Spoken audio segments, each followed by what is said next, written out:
Salut les bienveilleurs, je suis enchanté aujourd'hui d'accueillir Fabrice Deré qui va nous parler de quelque chose qui me semble valoir la peine et même plus que ça, à savoir que Fabrice nous a concocté un livre qui va vous parler et qui va nous parler de pédagogie, d'aïkido, d'enfants, de comportement, d'interaction, enfin bref, un tas de choses qui va vous intéresser. Alors Fabrice, je le connais depuis quand même quelques années maintenant et de confiance, je sais que ce qu'il va nous raconter va être intéressant et surtout, ça va vous permettre de découvrir un livre que vous ne pouvez pas manquer, j'imagine, par rapport à l'aïkido et par rapport à l'enseignement. Et mon petit doigt me dit que ça va plus loin que simplement l'enseignement à des jeunes et qu'il y a des valeurs beaucoup plus universelles et beaucoup plus globales.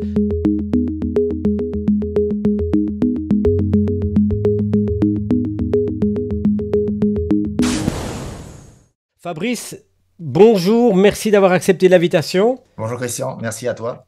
Et Je- merci à toi d'avoir mis un focus sur mon livre Alors à travers ces ici, interviews. là, donc ici, là maintenant, ce que j'ai envie de te demander, c'est qui es-tu? Comment tu te présenterais dans cette optique de ce que tu es en train de faire et de ce que tu es en train de préparer comme activité et même à travers ce livre? Qui es-tu, Fabrice? C'est C'est une vache de c'est une questions, hein. bonne question, on démarre bien déjà. Donc, qui je suis? Ben, je suis effectivement un enseignant d'aïkido, comme beaucoup vont lire mes livres, mon livre, et puis me voir sur certaines vidéos.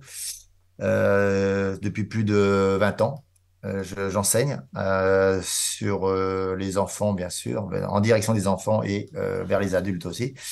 Et je me suis spécialisé sur l'enseignement jeune, car c'est quelque chose qui me tenait à cœur de pouvoir, quand j'ai débuté dans le club de Micheline Vaillantissier, Sensei, donc mon ami, bien sûr, depuis plus de 20 ans, qui m'avait proposé les premiers cours là-dedans, je me suis interpellé sur la capacité à pouvoir communiquer avec eux dans toute leur distorsion et comment on pouvait aussi enseigner l'aïkido de manière moins austère que les débuts que j'ai connus en tout cas. Et donc, et ça m'a interpellé. Donc, j'ai commencé à faire des recherches. Et au bout de ces recherches, je me suis aperçu qu'il y avait pas beaucoup d'indications, de livres à ce sujet-là, par exemple, et que cette sphère-là avait été négligée depuis de nombreuses années. Et donc, c'est comme ça que j'ai commencé à préparer certains éléments que j'ai compilés. J'ai rencontré beaucoup d'enseignants dans toute l'Europe. Et donc, cette spécialisation s'est développée au fur et à mesure de ces rencontres aussi et de ces formations que j'ai proposées par la suite. Voilà, sinon, je travaille aussi dans le milieu de la formation. Donc, je suis sur la communication, la gestion des conflits aussi, d'où le lien aussi avec les enfants. Comment on peut accéder à leur évolution sans les contraindre, à les formater. Et donc, les formater, je parle de notre vision sur l'exemple par exemple, de se taire dans un cours. C'est intéressant, on peut le proposer sur plusieurs angles. Mais moi, je tente en tout cas de pouvoir l'élaborer sur l'autonomie de l'enfant et qu'il puisse se développer le plus sereinement possible au sein d'un cours pour qu'il ait des outils ensuite de développement personnel, parce que c'est ça l'aïkido aussi. C'est pas qu'un gestuel, c'est aussi les principes qui sont là. Et pour moi, c'est du développement personnel corporel qui les amèneront à prendre les bonnes décisions par la suite dans une société qui semblerait actuellement assez complexe. Ah oui, complètement. Voilà donc l'endroit où je suis. J'imagine aussi que certains parmi les spectateurs de cette vidéo n'ont pas nécessairement une connaissance approfondie de l'aïkido, voire pas de connaissance du tout. Alors ce que j'ai envie de te demander aussi en guise d'introduction, c'est pourquoi l'aïkido en particulier? Je l'ai rencontré dans un moment de ma vie, il y a bien longtemps, où j'étais un jeune intense et où j'ai pratiqué les sports de combat, en tout cas sur des différents niveaux, soit de compétition en boxe française, par exemple, soit en combat, on va dire, officieux à l'époque, ça se faisait aussi dans certains clubs, des combats qui maintenant consistaient à être, par exemple, dans le MMA, c'était le même principe. Mais nous, on le faisait dans un club particulier où j'étais. Et donc, pour renforcer le corps, etc. Et puis, à un moment donné, devant toutes ces années de pratique de fight, eh bien, je me suis posé la question de savoir à quoi ça correspondait, tout ça, quoi. Ça me convenait plus, donc ça m'enrichissait plus, quoi. Donner des coups, en prendre, éventuellement.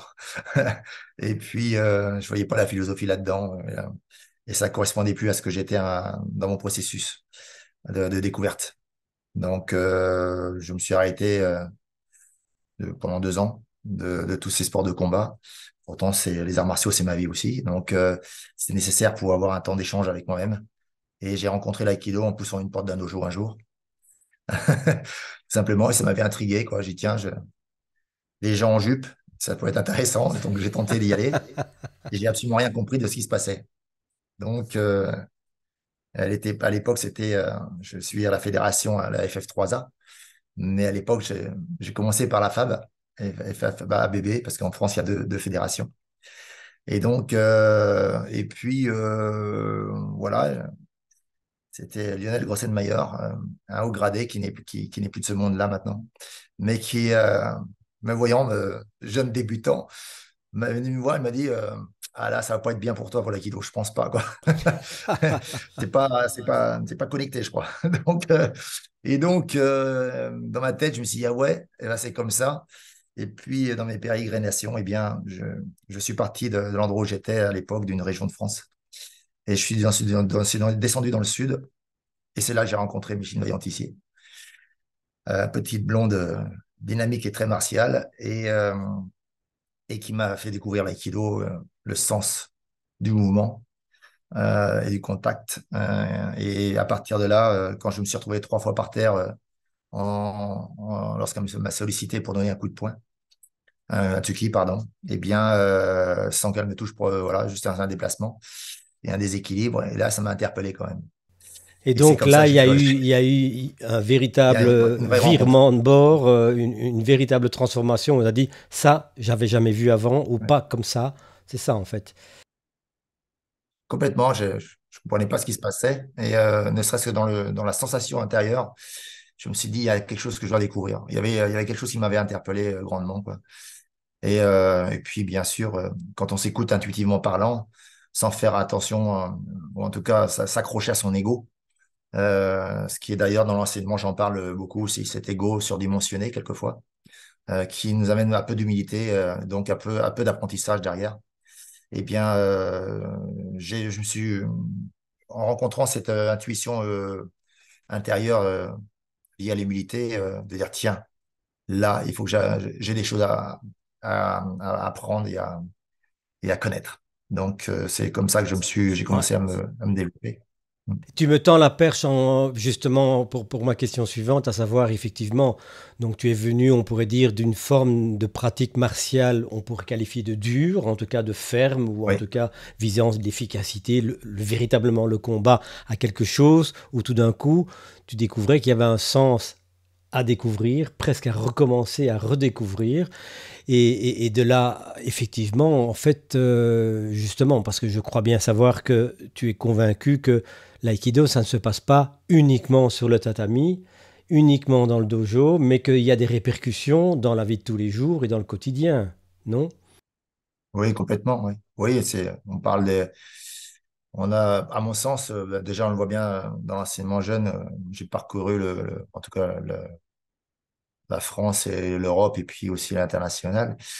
Et puis, effectivement, à mon sens, on est trop sur le gestuel, quoi. Donc, la technique, c'est bien, c'est la forme, ok, le kata, mais on utilise très peu le waza, et ce qui fait que ça devient des cours figés, austères, détestables à mon sens, surtout lorsqu'il s'agit des enfants. Et donc, eh bien, effectivement, j'ai relié un des principes fondamentaux, c'est le sens du mouvement, quoi, qui permet de s'épanouir, s'ouvrir. à travers effectivement la technique, mais la technique n'est pas une finalité. Si on déploie bien ces principes, eh bien, on arrive forcément à un endroit, un gestuel, quoi. Mais pour cela, euh, il faut avoir un état d'esprit qui permette pas ne se focaliser que sur la technique en Ouais, elle-même, quoi. ouais. Et donc, en fin de compte, il y a une évolution dans ta, on va dire, la vision, la manière de voir l'aïkido dans la pratique, hein. Tu as dit du kata au waza, c'est-à-dire de la forme stricte à une pratique beaucoup plus fluide, beaucoup plus dans l'intégration de l'être dans sa personne. Et alors là, on rejoint directement à ce moment-là les élèves, enfants, enfin les jeunes, on va dire, les jeunes, où là, eh bien sûr, il y a une importance accrue. En fait, manifestement, donner cours à des jeunes comme on donne cours à des adultes, c'est pas le bon plan. Oui, c'est pas la même proposition. On est, moi, je pense que, en tout cas, dans ce que je développe, l'enfant est au cœur de la transmission, de l'enseignement, en tout cas. C'est lui qui fait le cours. Si, on doit observer énormément ce qu'il propose, bien sûr. Après, on se lance sur une thématique ou une proposition de travail par les principes et le gestuel. Mais c'est surtout lui qui fait le cours. Et si j'appelle ça, à mon sens, une médiation éducative par la proposition de l'aïkido qui permet de développer en tout cas des bases sereines pour l'enfant sur ce sens de la connexion avec l'autre et son environnement. Et donc, pour moi, c'est très important, effectivement. J'ai vu beaucoup trop de cours où ça devenait une chronicité en termes de kata austère, quoi. C'est-à-dire de techniques figées, ikkyo, voilà, on lève le coude, on prend le coude dans la veine, boum. Il y a pas de sens là-dedans intéressant, je pense. Mhm. Ce que je développe là-dedans, c'est, OK, on fait le geste à l'IQ, mais qu'est-ce qu'on y met là-dedans en termes de communication et de manière ludique pour que l'enfant puisse explorer la situation. Ouais. Et c'est là que le jeu intervient. Le jeu qui n'est pas de jouer pour jouer, quoi. D'ailleurs, c'est un des chapitres importants que j'ai écrit. Et le jeu a toute une importance à partir du moment où s'il est construit et qu'il est en lien avec les principes que je veux développer avec le gestuel, il est important. Je donne un exemple, par exemple, je vais travailler sur le sens d'un déplacement. Au lieu de faire un travail assez rigoureux et austère, qui est peut-être utile à un moment donné, mais pas tout le temps, eh bien, je vais faire un pivot sur un tenkan, voilà, OK, ou un irimi tenkan. Bon, mais c'est barbant. À un moment donné, l'enfant a besoin d'attention beaucoup plus et de manière interactive qu'il puisse prendre les éléments, en tout cas d'une façon plus ludique. Et plus c'est ludique, plus il va l'incorporer. Et donc, je propose par exemple une triangulaire avec trois personnes qui tiennent un ballon en mousse et il y en a un au milieu. Et puis, ces trois-là vont se rejoindre au milieu pour essayer de coincer avec les ballons donc l'enfant. Et à partir de là, il déclenche soit le Hirimi Tenkan, le Tenkan immédiatement pour sortir du cercle de ce triangle quelque part. Et ça rejoint un principe, le déplacement d'une autre manière, beaucoup plus ludique, ce qui fait qu'ils vont l'incorporer à un moment donné sur un gestuel. Et ça rejoint aussi un autre travail sur le randori, par exemple. Et ce que tu C'est dis est très large. vachement, ouais, ce que tu dis est vachement important parce que d'une part, j'entends plusieurs choses, même beaucoup de choses. D'abord, il y a la notion d'interaction. Donc, en fin de compte, c'est pas un enseignement en sens unique du sensei vers l'élève. Ça, c'est une première chose. Il y a aussi, à mon sens, de ce que j'ai entendu, de ce que tu viens de dire, que ce n'est pas le rôle qu'on pourrait qualifier de traditionnel dans les arts martiaux, à savoir le sensei bien au-dessus qui dispense son enseignement dans une seule direction, à la limite sans prendre garde, j'exagère un tout petit peu, sur le feedback ou la réception. Et aussi, ce que j'ai entendu, c'est que non seulement il y a une interaction, donc ça, manifestement, ça va dans les deux sens, où tu reçois autant que tu offres, et en même temps que tu mets en scène dans des activités qui véritablement ont une dimension à la fois ludique, mais surtout qui reconnaît le jeune dans son envie de bouger, dans son envie de ne pas se lasser ou de ne pas s'ennuyer. C'est ça, non? Oui, complètement. Ça doit être interactif. C'est pas un système pyramidal sur l'idée, à un moment donné, comment dirais-je, comme un enseignement austère, on va dire, ou même classique, adulte. Non, ça doit être horizontal. Il y a une interaction qui doit être utilisée. C'est-à-dire que l'enfant est mouvement. Et d'ailleurs, c'est une hérésie parce que quand on est enseignant, quand on débute, on a peur de perdre le contrôle du cours. Donc, qu'est-ce qu'on fait? Ben, on est en tout cas, c'est autoritaire. Aussi, c'est un des chapitres que j'exprime aussi sur l'autoritarisme. Et la dérive arrive. C'est-à-dire qu'à un moment donné, eh bien, on devient maltraitant quelque part inconsciemment.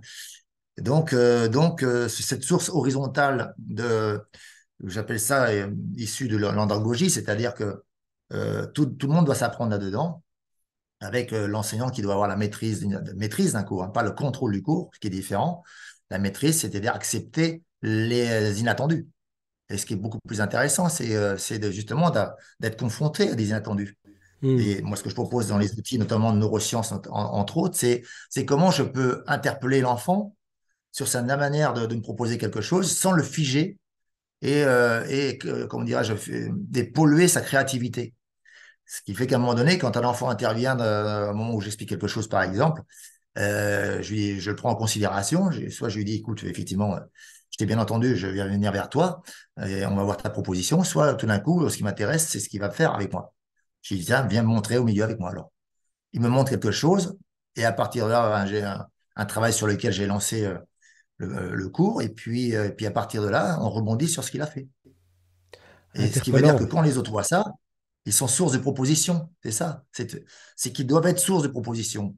Et une tendance, surtout dans le système éducatif, éducation nationale entre autres, parce que je suis en France, c'est ce système pyramidal. On écoute, on dit rien, et puis on lève le doigt quand justement il faut Hmm. demander quelque chose. OK, pour une discipline, on peut comprendre quand il y a 35 élèves là-dedans. Mais quand c'est plus ouvert, quand il y a une possibilité, ben, on continue toujours à le même principe. Alors qu'on peut changer, on peut interpeller différemment, et même avec 35 élèves de toute façon. Donc voilà mon idée, en tout cas, par l'idée, c'est d'ailleurs le projet dans lequel je suis depuis longtemps, que je développe et que je transmets maintenant dans les formations et les stages que je dirige, quoi. Et somme toute, c'est quand même terriblement aïki quand on voit, en tout cas pour ceux qui connaissent moins, l'aïkido, c'est justement cette manière, cet art de recevoir l'énergie pour la transformer. Bien, Mhm. ici, manifestement, c'est dans l'enseignement que c'est implémenté, à savoir, tu prends, tu reçois, tu accueilles ce que les enfants ou ce que les jeunes t'offrent, et tu en fais quelque chose, quoi. En fait, c'est ça. Mais à la fois, Oui, j'ai envie de dire, ça bouscule les enseignants, entre guillemets, traditionnels dans leur confort, non? exactement. C'est le but d'ailleurs de ce que je propose. C'est-à-dire que moi-même, je n'ai cessé de me bousculer, mais d'une manière bienveillante, pour pouvoir apprendre, expérimenter, parce que beaucoup ont peur d'expérimenter. Quand je dis peur, c'est des appréhensions de ne pas réussir. C'est-à-dire de dire devant l'enfant, ça marche pas. Mais au contraire, dans un jeu, par exemple, quand je crée un jeu, à travers les principes, parce que dans le livre, j'exprime que le jeu, on peut pas le construire comme ça, en pensant. Il faut l'écrire. Quand on écrit, ça devient une grille intéressante parce que ça me permet de conscientiser ce que je propose. À partir de là, je le développe dans le cours. Et je vois les difficultés que je peux rencontrer sur un écrit n'est peut-être pas en phase dans la réalité d'un cours. Avec les enfants, tout d'un coup, eux vont créer leur propre univers là-dedans. C'est ça qui est intéressant. Au lieu, en termes de communication, de dire non, non, c'est pas ça du tout ce que j'ai dit, il faut arrêter, faut écouter ce que je dis. C'est là que je propose derrière, en disant voilà, toi, ce que tu viens de me faire, là, c'est intéressant. À ton avis, comment on peut faire évoluer le jeu là, que j'ai proposé là? Et c'est là que ce jeu n'appartient pas à l'enseignant. Il est développé par l'enfant, il appartient ensuite aux enfants. Ce qui fait qu'à partir de là, il l'incorpore. Et quand le jeu, je nomme toujours un jeu par un nom, en tout cas avec une certaine poésie, eh bien, à partir de là, il va se souvenir que quand je dis ce nom-là, boum, c'est ça qu'il a créé avec moi.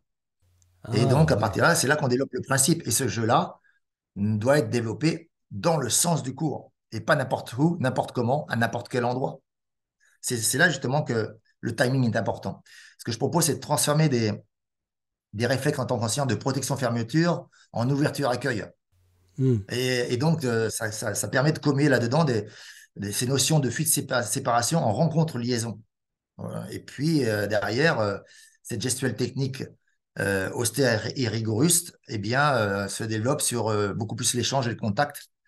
Il y a donc c'est autant d'outils, de principes et des valeurs qui développent, en tout cas que je peux développer chez les enfants et notamment le savoir-vivre ensemble aussi, et le savoir-être. Et encore une fois, nous ne formons pas des aikidoka. Je le précise bien, ça fait longtemps que je le dis. Nous éduquons des personnes, qui n'est pas un gros mot, éduquer, hein.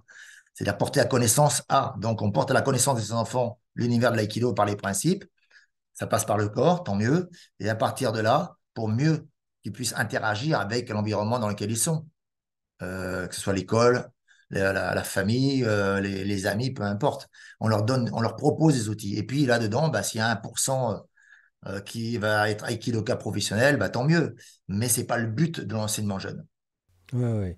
Et ça me fait penser à cette comparaison qu'on fait parfois entre éducation et instruction. On dit l'instruction, c'est on met dedans, alors que l'éducation, c'est laisser sortir, laisser émerger. Et dans ce que tu dis, ça semble véritablement une démarche éducative au sens de laisser émerger chez le jeune ce qu'il a déjà en lui. D'ailleurs, Yoshiba disait, d'après ce qu'on raconte, que l'aïkido, c'était retrouver le mouvement naturel.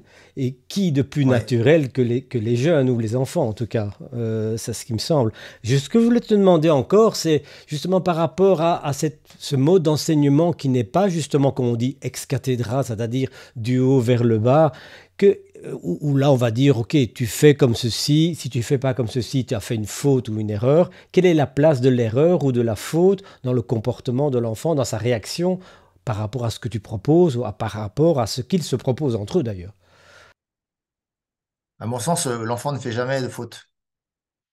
D'ailleurs, c'est une faute de penser qu'il fait une faute. Et là, on parle de sémantique. On parle de sémantique, donc cette communication qui est importante, où beaucoup, en tout cas, d'aucuns bon, et d'aucunes, donc certains enseignants et enseignantes ne sont pas fournis au départ, puisque on enseigne comme on a été éduqué dans la communication. Et toi, tu es bien placé pour le savoir, il faut apprendre à communiquer lorsqu'on commence à transmettre.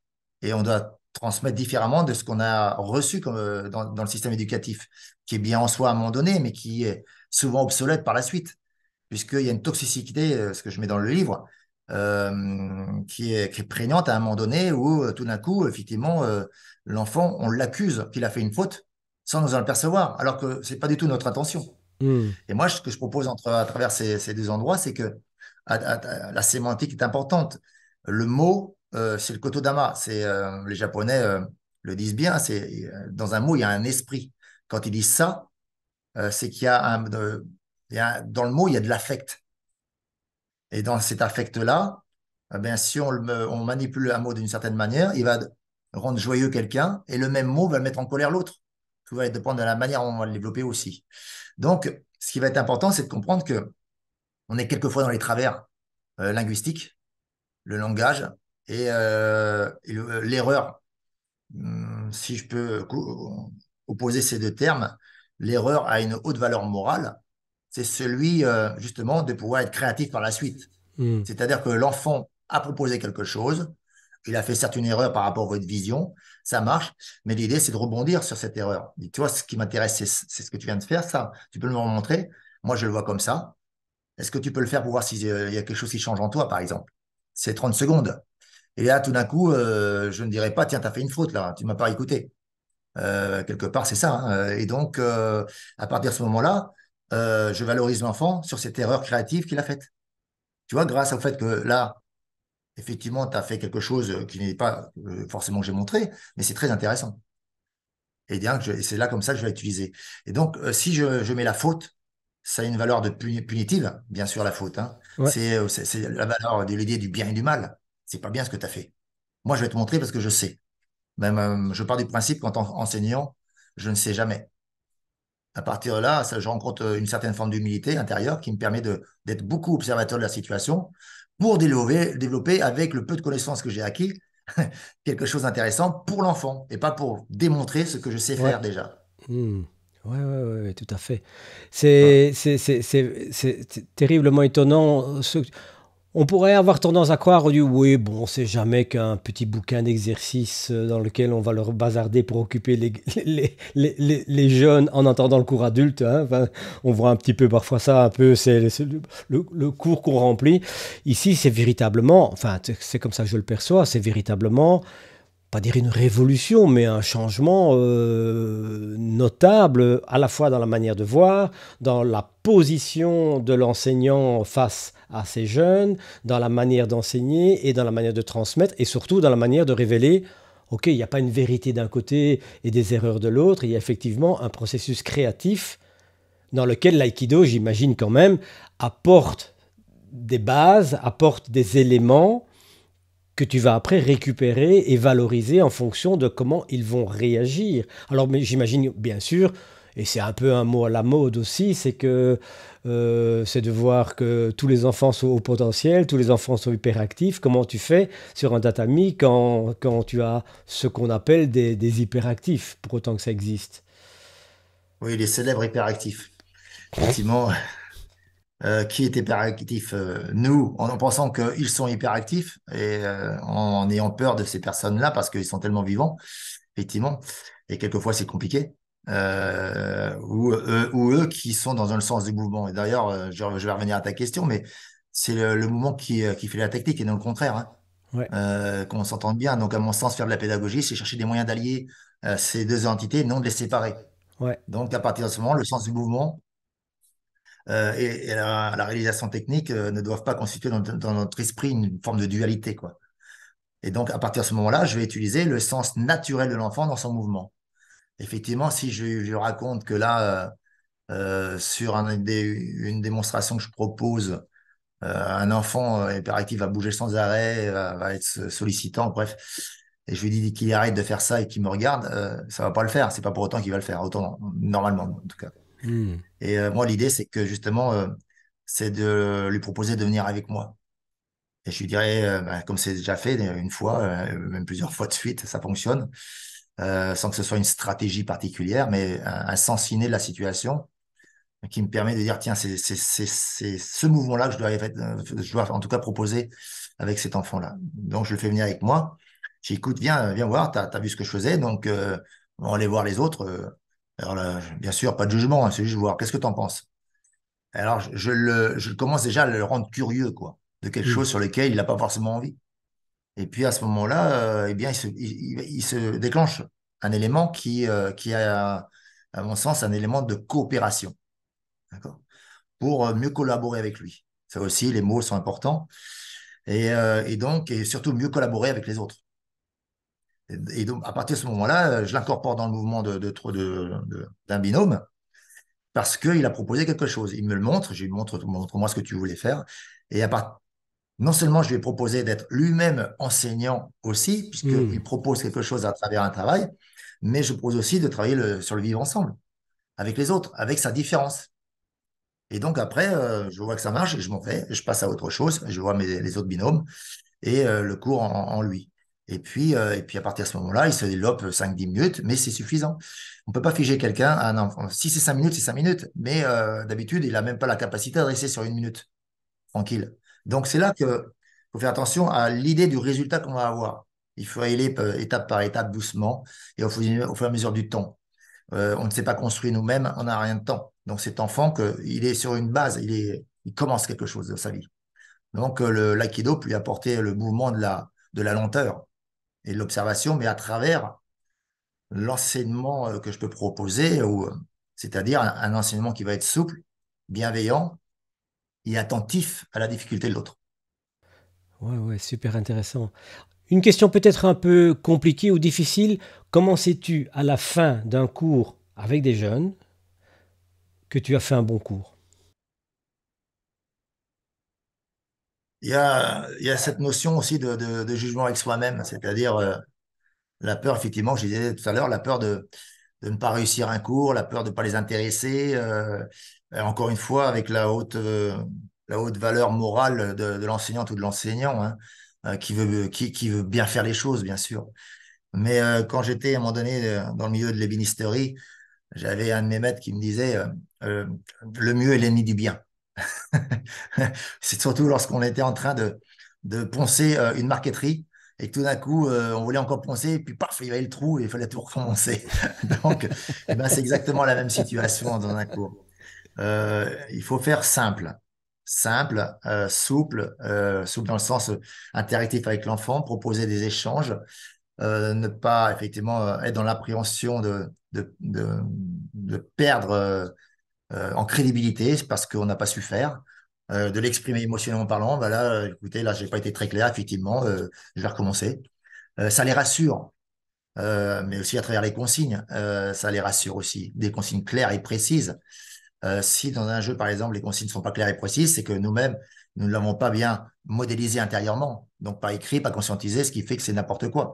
Et le n'importe quoi, les enfants les captent. Et donc, on crée des peurs à travers le fait, effectivement, qu'on n'a pas géré le cours d'une manière acceptable pour soi. Et je reviens avec l'idée que, eh bien, c'est, je pense que ça ne peut pas se définir dans ce sens-là, de dire, tiens, derrière, si c'est un bon cours ou un mauvais cours, encore une fois, c'est comme des bonnes et des mauvaises énergies. Je dis qu'il n'y a pas de côté positif et négatif, même si je l'exprime dans le livre, à travers un cadran émotionnel d'énergie, qui est très simple à mettre en place sur qu'est-ce que je suis le matin quand je me lève, par exemple, pour faire un cours. Je suis dans quel état émotionnel et d'énergie. Eh bien, le côté positif, négatif n'existe pas. C'est la manière dont on va utiliser certaines énergies intérieures, donc des émotions aussi, qui font que je vais le diriger vers le côté axe négatif, c'est-à-dire austère, agressif, d'une manière peut-être inconsistante quelquefois, et très maltraitant dans l'autoritarisme, pardon, ou alors d'une autre manière positive, soi-disant, c'est-à-dire c'est la manière dont je veux m'exploiter moi, et surtout comment je peux proposer à l'enfant la capacité de pouvoir s'élever là-dedans. Donc, eh bien, effectivement, il y a une sensation, une intuition intérieure de satisfaction ou d'insatisfaction. Et à partir de là, si j'ai une satisfaction acceptable sur la sensation que les enfants soient bien parce que on les sent joyeux, par exemple, ou attentifs, et puis qu'à la fin, les choses, ils parlent aussi à la fin, eh bien, tant mieux. Si je dois améliorer des choses dedans, je les améliore parce qu'il est important. Si j'ai besoin d'aller dans un endroit pour les améliorer, je ne les occulte pas. Par contre, si j'ai une insatisfaction, il n'est pas nécessaire de se culpabiliser. Vous savez, c'est le côté judéo-chrétien où on se flagelle. Ah, j'ai pas su faire, je suis mauvais, je suis nul, etc., quoi. Là, il faut immédiatement arrêter cela. C'est surtout l'idée que, bon, aujourd'hui, c'est se dire, ben, tout simplement, ouais, je ferai mieux la prochaine fois. Et la prochaine fois, je fais mieux parce que je vais rechercher l'endroit pour lequel je dois m'améliorer. Et c'est là qu'on revient vers l'insonnabilité et l'essence même de mon livre. C'est qu'à un moment donné, je dois être curieux de moi-même en permanence. Donc, ce que je propose dans mon enseignement en particulier, c'est prendre rendez-vous avec moi-même. À travers les chapitres, c'est la connaissance de moi, je convoque la neuroscience, la neuroréception, sur la gestion dilution du stress, comprendre certaines émotions sans être dans des endroits difficiles. Et puis à un moment donné, si je prends rendez-vous avec moi-même, la connaissance de moi, identifier ce que je suis dans le sens, je donne une identité à certains endroits, c'est intéressant. Et bien à partir de là, eh bien je peux rencontrer l'autre. L'autre, c'est l'enfant, tout simplement. Donc, pour prendre rendez-vous avec soi-même, pour mieux rencontrer l'autre. Dans un cours, c'est cela. Ouais, tout ceci me confirme encore qu'effectivement ce bouquin n'est pas anodin du tout. Ça va au-delà de ce qu'on pourrait même imaginer. Tu avais écrit ton premier livre, tu m'arrêtes si je me trompe, mais qui était plutôt, on va dire, un recueil d'exercices relativement ludiques hein, quand même. Et là, c'est vraiment un autre niveau, une autre dimension. Tu as élargi considérablement, aussi bien dans le propos que dans tout ce qui est autour par rapport à l'enseignement. Non? Oui, complètement. Le premier livre, c'était une boîte à outils. C'est ça. C'est là que je revenais sur le premier propos que nous avons eu lors de ta première question. C'est-à-dire qu'à un moment donné, il y avait un désert d'informations, en tout cas d'écriture sur les besoins des enseignants à travers, en tout cas, des outils concrets, pragmatiques. Comment je fais pour créer un jeu, etc. Alors, dans différents endroits, effectivement, il y avait des clubs qui faisaient, hein. Mais à l'époque, la fédération, avec les présidences successives avant cette présidence actuelle, eh bien, n'avait pas misé sur comment dirais-je, la dynamique des jeunes. Et en tout cas, il y avait des personnes qui faisaient, mais il n'y avait aucune notion qui est fédérée. Et donc, Francisco Diaz, le président de la FF3A, a compris effectivement que nous ont donné les moyens de pouvoir, depuis quelques années, c'est la deuxième Olympiade, là, de pouvoir donner les moyens et pouvoir exploiter, en tout cas, la dynamique jeune, parce que c'est l'avenir de l'aïkido. Donc, à l'époque, pour y revenir, il n'y avait rien qui n'avait été fait. Et j'ai rencontré beaucoup d'enseignants parce que j'ai beaucoup bougé, je bouge encore beaucoup dans les stages, à droite, à gauche, et à chaque fois, je recueillais des témoignages et aussi des exercices qu'ils faisaient pour que moi-même, ensuite, je les incorpore, je les utilise, je les expérimente, mais aussi je les transforme surtout. Parce que ce que je propose, c'est ne faites pas ce que je fais. Transformez-les, pétrissez-les, utilisez-les à votre sauce, et à partir de là, vous aurez votre enseignement là-dedans, mais qui va être sur l'ADN de l'interactivité. Ça, c'est le plus important. Et donc, ce premier livre a été basé là-dessus, sur le fait que les enseignantes et les enseignants n'avaient rien de concret pour pouvoir travailler, pour pouvoir se rassurer, se sécuriser aussi. Et ça a commencé comme ça. Et ce deuxième livre, effectivement, ça aborde des sujets complexes, mais qui ont recours à des disciplines diverses comme la psychologie, la neuroscience, les analyses comportementales. C'est détaillé au scalpel. C'est aussi alimenté de documents de référence, de fichiers d'exercice, de vidéos, de mise en situation. C'est des outils très pragmatiques, simples à utiliser et très efficaces si on se donne les moyens de le faire. Mais comme toute situation d'évolution, il faut faire un effort mental pour pouvoir y accéder. C'est-à-dire, c'est là justement, d'où l'enseignabilité, les perspectives de mon enseignabilité, est-ce que je vais rester, euh, est-ce que je vais toujours ranger les choses dans le même tiroir, ce qui ne me fait pas un effort particulier, où je vois, j'en ai vu qui étaient pendant des années sur des mêmes constructions de travail, puis à un moment donné, je vois pas où est l'intérêt. Ou est-ce qu'à un moment donné, je tenterai de pouvoir les mettre dans un autre tiroir différent, de les manière à les ranger différemment, mais qui me solliciterait un effort de faire au départ, mais qui sera un effort plaisir par la suite. Parce que toute chose où on apprend, on fait un effort contrainte. C'est quand même pas facile de faire une évolution et surtout de pouvoir mettre de côté, pas renoncer à ce que l'on est, mais mettre de côté certains éléments de travail dans lesquels nous sommes, et pas tous, parce qu'au départ, c'est trop violent, trop difficile à le faire.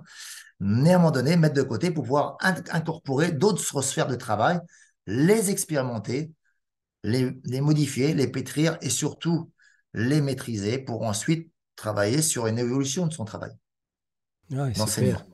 Alors tu as évoqué vidéo, ça veut dire qu'en fin de compte, tu mets des liens pour accéder à des vidéos, pour illustrer ce que tu expliques dans ton livre. Oui, il y a des QR codes, donc très ludiques.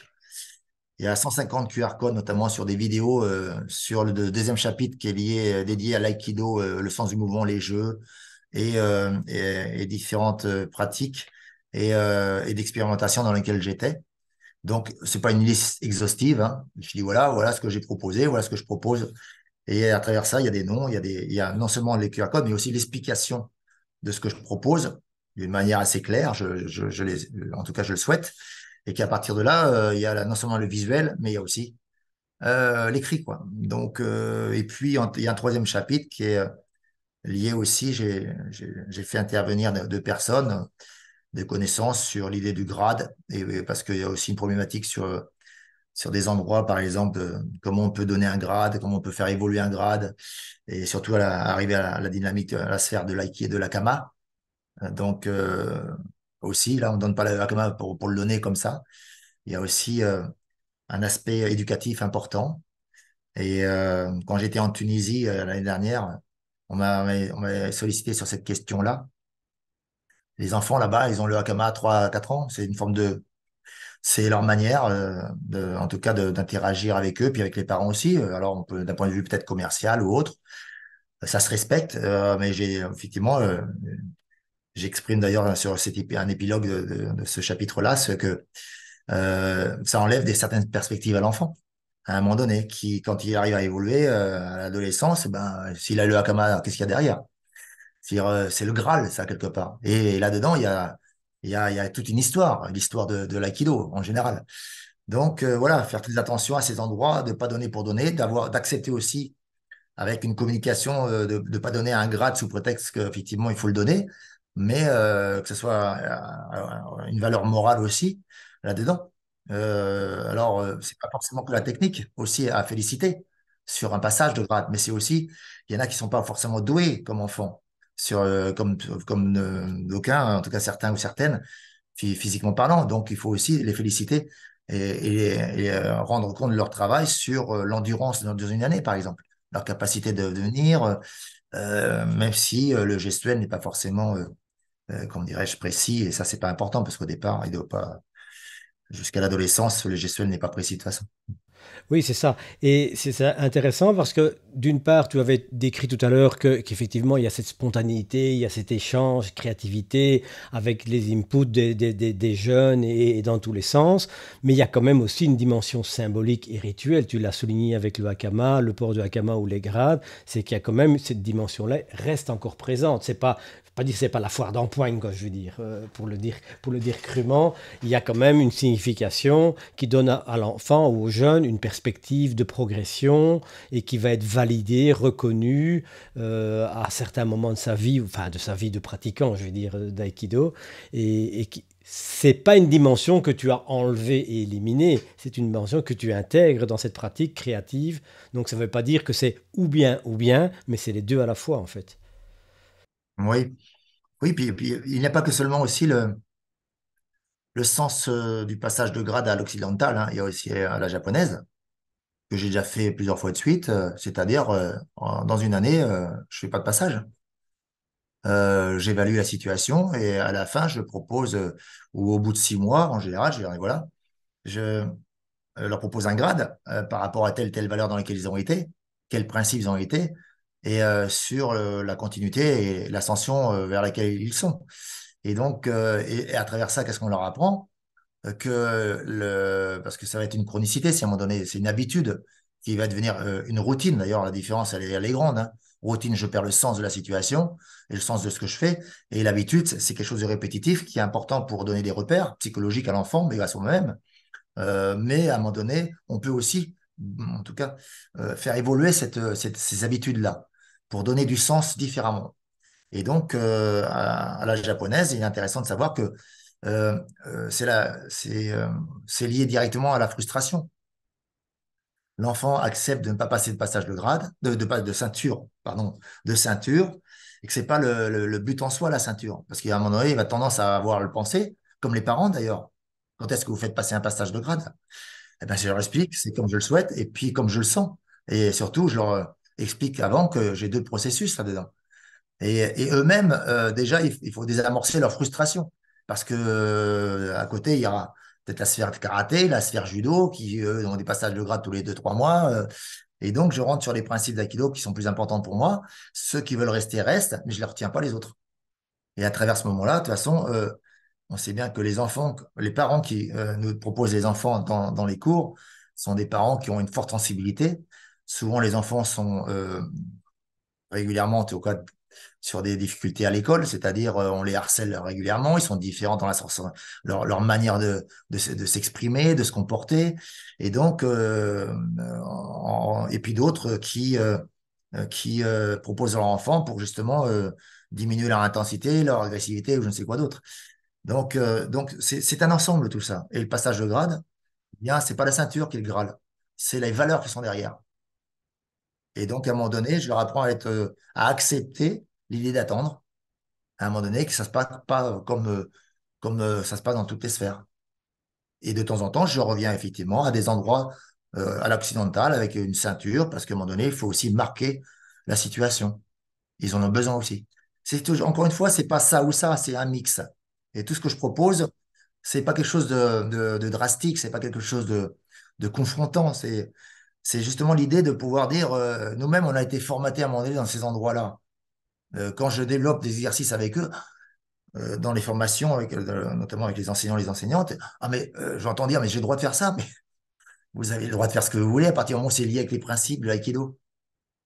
Mais c'est étrange parce qu'on voit bien on voit bien qu'ils sont dans un couloir, quoi. Et quand on leur propose d'autres éléments, ils disent, ah, je peux faire ça alors. Je donne par exemple l'idée des transversalités martiales. Et l'aïkido, le cours d'un aikido jeune, n'est pas fait que d'aïkido, quoi. C'est une multitude de choses. Et là-dedans, ben, comme j'ai fait, effectivement, je vais vers d'autres arts martiaux pour enrichir mon aikido, comme le systema, comme le tai chi, comme le wing chun. Et bien, à un moment donné, j'utilise ces principes-là, je ne pervertis pas mon aikido, je l'enrichis, je l'amène dans les sphères jeunes, comme je peux l'amener dans la sphère adulte dans ma pratique. Et j'ai un exercice que j'ai mis sur un post d'ailleurs par rapport à la campagne Ulule au sujet du livre, eh bien, sur le tai chi du Tsuki. C'est donc ben, l'enfant met la main sur son comment dire le poignet de son binôme et puis celui qui a le poing fermé va essayer de toucher donc l'autre et puis l'autre va contrôler va maîtriser pardon la main en permanence et là on travaille le sens du mouvement à travers un tsuki futur et le sens du placement du déplacement sans durcir le corps. C'est plein d'éléments comme ça donc ça vient du tai chi. Laisser les mains collantes. Donc, j'ai plein d'exercices. Et si je l'amène, par exemple, le système A, j'ai fait un travail sur la respiration qu'on ne fait pas en aikido. Même en adulte, on ne le fait pas. On arrive à le comprendre quand on est qu'à la cinquième, peut-être dame ou quatrième dame, éventuellement. Enfin, la respiration, on comprend que c'est quand même fondamental de pouvoir diluer les tensions d'un corps lorsqu'on est en train de chuter, quoi. Ou lorsqu'on pratique un travail sur un geste technique. Eh bien, l'enfant, moi, je leur apprends à travailler d'une manière très ludique la respiration, à travers le ressenti de leur corps. Et c'est très simple. Et tout ça, je le propose dans le livre aussi. Donc, je pense que ce qui est important, c'est la façon dont on enseigne, ce qui va être c'est l'enseignant, dans la façon dont il va enseigner, mais c'est aussi la manière dont il va permettre à l'élève d'apprendre. Enseigner, ça consiste pas seulement à transmettre des informations, c'est capter l'intention des élèves, c'est ça le job, le vrai travail.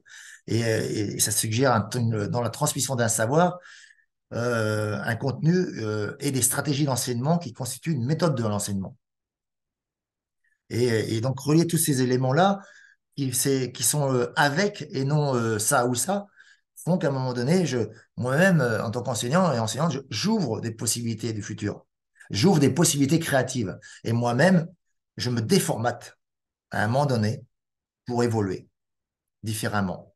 Parce que de toute façon, à mon sens, c'est une voie fondamentale vers laquelle l'aïkido doit évoluer. L'interactivité, je parle dans la cour jeune, et les propositions pour pouvoir capter l'intention des enfants parce qu'on sait qu'on perd beaucoup d'adhérents et que particulièrement après cette pandémie qui a fait beaucoup de mal dans tous les arts martiaux d'ailleurs, mais particulièrement dans l'aïkido. Et donc l'idée, c'est pas de récupérer absolument, mais c'est surtout de pouvoir porter à réflexion, non seulement à travers les enfants dans le travail, mais aussi avec les parents. C'est porter à réflexion pour que les parents comprennent enfin, ressentent la dynamique de ce qu'est l'aïkido et la différence que ça peut proposer pour, en tout cas, en termes de sensations pour l'enfant, le bénéfice pour l'enfant là-dedans. C'est superbement intéressant. J'imagine bien que les spectateurs qui nous écoutent là pour le moment ont vraiment compris d'une part qu'il y a un regard complètement différent et osons le dire différent dans le sens de dire libérez-vous quelque part pour pouvoir avancer, que ce livre est manifestement un extraordinaire marchepied. Tu as dit tout à l'heure aussi que en parallèle avec ça, tu proposes à certains dojos qui le demandent des formations d'enseignants où j'imagine tu vas encore plus loin dans tout l'apprentissage, surtout que c'était interactif par essence. Alors, ce que je voulais dire aussi, c'est que mon intuition, c'est que tout ce que tu nous proposes va bien au-delà de l'enseignement pour les enfants, va bien au-delà de l'enseignement de l'aïkido proprement dit, parce que c'est plutôt un art d'enseigner, un art de partager, et j'entends beaucoup ce qu'on pourrait qualifier négativement de prise de risque, mais c'est plutôt un affranchissement, une libération, et de voir justement, comme tu disais, c'est bon tant que vous respectez les principes, donc vous n'avez pas à vérifier, c'est la même chose, les élèves, on ne va pas leur dire vous faites des fautes, l'enseignant non plus, parce que justement il a pu découvrir, et j'ai l'impression que c'est ce qu'ils vont découvrir dans le livre, c'est qu'effectivement ce regard qui va leur permettre de s'affranchir de certaines contraintes qu'ils se sont peut-être imposées eux-mêmes quelque part. Non? Oui, c'est le Et but, c'est l'idée.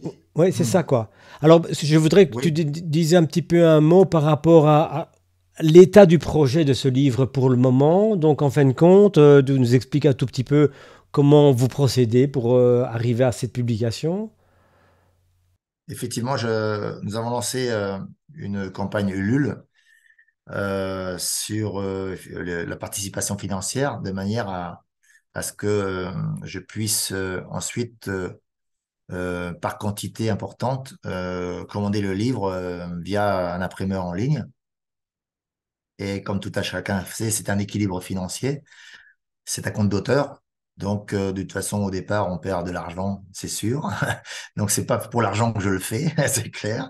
C'est surtout que c'est un deuxième livre, donc je connais l'idée de la situation. Donc, l'idée, c'est surtout que par rapport au- aux lecteurs, pardon, je vais y arriver, aux lecteurs, aux lectrices, c'est qu'ils puissent avoir un prix de vente acceptable. Parce que tout est cher maintenant, et donc le fait d'avoir plus je vais commander en quantité, plus le prix de fabrication va être bas, mieux je vais pouvoir le vendre que ce soit de manière accessible aux lecteurs et aux lectrices, donc de tous bords. Donc ça, c'est l'idée première. C'est pour ça que j'ai vraiment besoin de votre soutien.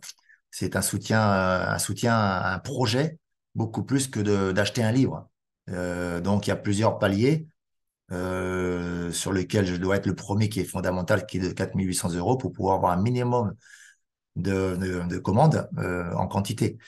Et puis voilà, si ça dépasse, j'en serais fort heureux pour pouvoir aussi encore plus être en capacité de pouvoir, comment dirais-je, proposer un prix acceptable. Donc ça, c'est l'idée de base. Et cette campagne finit le 25 septembre.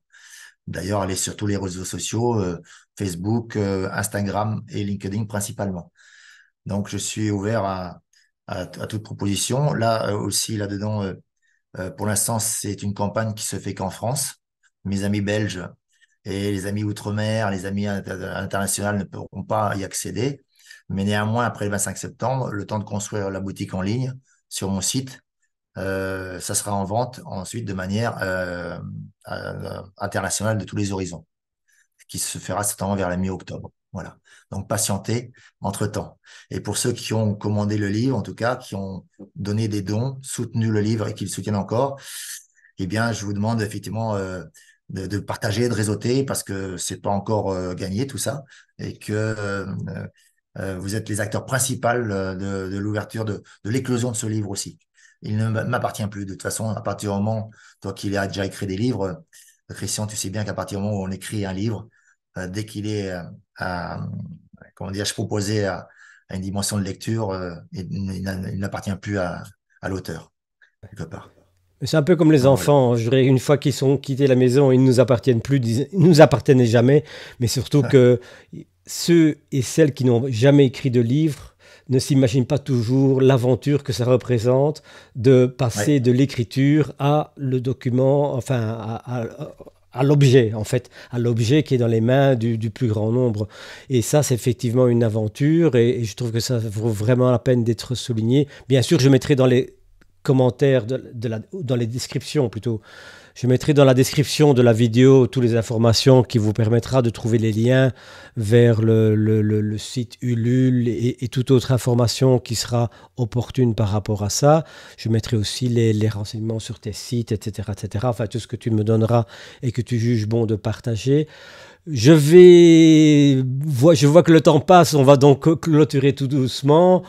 C'était superbement passionnant. Je suis vraiment enchanté de voir que, en fait, c'est pas un livre que tu proposes. C'est une vision, c'est une approche, c'est une manière de voir, une manière de faire, et qui assurément va passionner les gens qui se sentent un tant soit peu concernés pas seulement par l'aïkido, mais aussi par l'enseignement, par la transmission aux jeunes des valeurs, parce que bon, on l'a pas beaucoup dit, mais les valeurs de l'aïki, c'est quand même des valeurs qui sont crucialement essentielles, surtout à l'époque que nous vivons actuellement, et que donc à ce niveau-là, je pense que tu fais, je ne sais pas si on peut dire ça, œuvre de salubrité publique, je ne sais pas si on peut dire ça, mais Merci, osons le prenez pas dire, ça comme ça. lâchons-nous comme ça. C'est véritablement quelque chose qui me semble être, à mon avis, ça va faire date. À mon avis, ça va faire date. C'est ce que je te souhaite de mieux par rapport à ce Ouais, projet-là. Je sais quel cœur tu y as mis. Je te connais assez que pour savoir que c'est pas quelque chose que tu vis de manière superficielle. Je pense que c'est une partie de ta vie, cet investissement-là, dans la réussite de ce projet. Je te remercie beaucoup pour ces explications. Je les trouvées superbement ouvrantes et intéressantes. Et j'espère que vous mettrez en commentaire un tas de choses autour de ça et que ça va te rapporter des nouveaux aficionados, comme on dit en espagnol, c'est-à-dire des gens qui vont être véritablement fans, et surtout que tu fasses un grand ratissage de tous les dojos de France, de Navarre et du monde entier pour enseigner cette pratique-là au-delà de livres qui est un point de départ fantastique. Merci beaucoup Fabrice de cette présentation et je merci à souhaite toi. tout le meilleur. Bon vent, levez les voiles et c'est parti pour une grande aventure. Ouais. Et merci à tous les enseignantes et les enseignants et à tous les lecteurs, lectrices futurs. Et à très bientôt. Merci à toi. Au revoir. Merci Fabrice, salut, à bientôt, ciao.